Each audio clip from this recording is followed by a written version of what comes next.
मैं गरिमा अग्रवाल आप सभी का वंदन करती हूँ, अभिनंदन करती हूँ। आइए आज हम सुनते हैं शमी व मदार वृक्ष की एक बहुत ही सुंदर मार्मिक कथा।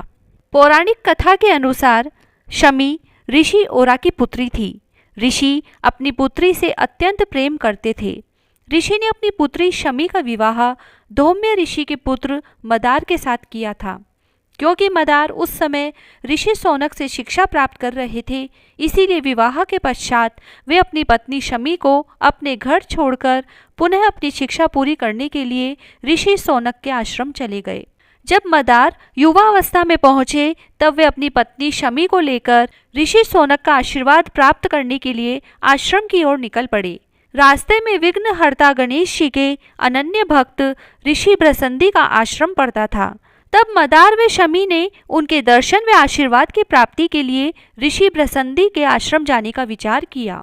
ऋषि भृसंदी ने गणेश जी को प्रसन्न कर उन्हीं के जैसे गजमुख होने का आशीर्वाद प्राप्त किया था, जिसके कारण उनका मुख गणेश जी के समान ही था।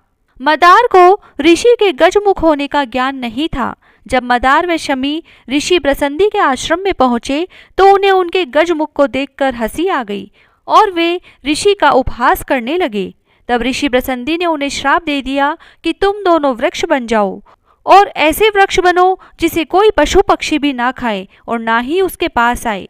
और ऐसा ही हुआ। शमी ऐसा कांटेदार पेड़ बनी जिस पर कोई भी पक्षी बैठना पसंद नहीं करता, और मदार आक का पौधा बने जिसे कोई भी पशु खाना पसंद नहीं करता। फिर बहुत दिनों तक मदार शौनक ऋषि के आश्रम नहीं पहुंचे तो शौनक ऋषि उनकी खोज करते हुए ऋषि भृसंदी के आश्रम पहुंचे, जहां उन्हें इस घटना के बारे में पता चला। तब शौनक ऋषि ने मदार व शमी को श्राप मुक्त करने का अनुरोध किया।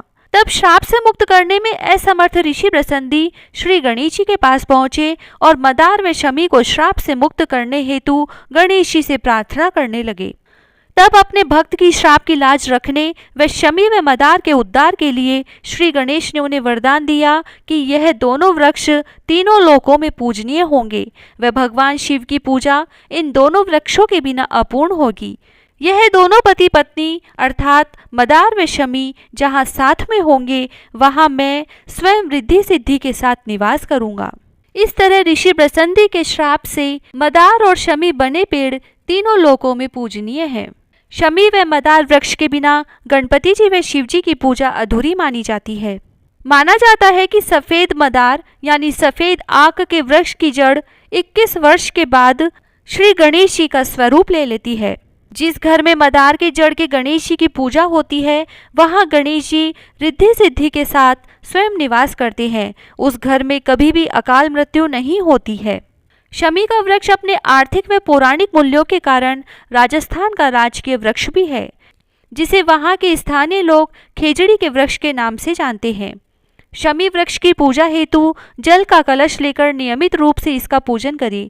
साथ ही संध्या के समय में शमी के वृक्ष के नीचे सरसों के तेल का दीपक जलाएं। शमी वृक्ष के पास सरसों के तेल का दिया लगाने पर न्याय के देवता शनि देव की कृपा परिवार पर बनी रहती है। भगवान राम ने अश्विन मास की दशमी तिथि अर्थात दशहरे के दिन शमी वृक्ष की पूजा के पश्चात ही लंका पर विजय प्राप्त की थी। इसीलिए दशहरे के दिन शमी वृक्ष का बहुत महत्व है। महाभारत काल में 1 वर्ष के अज्ञातवास जाने से पूर्व पांडवों ने भी अपने शस्त्रों को शमी वृक्ष के ऊपर ही छुपाया था।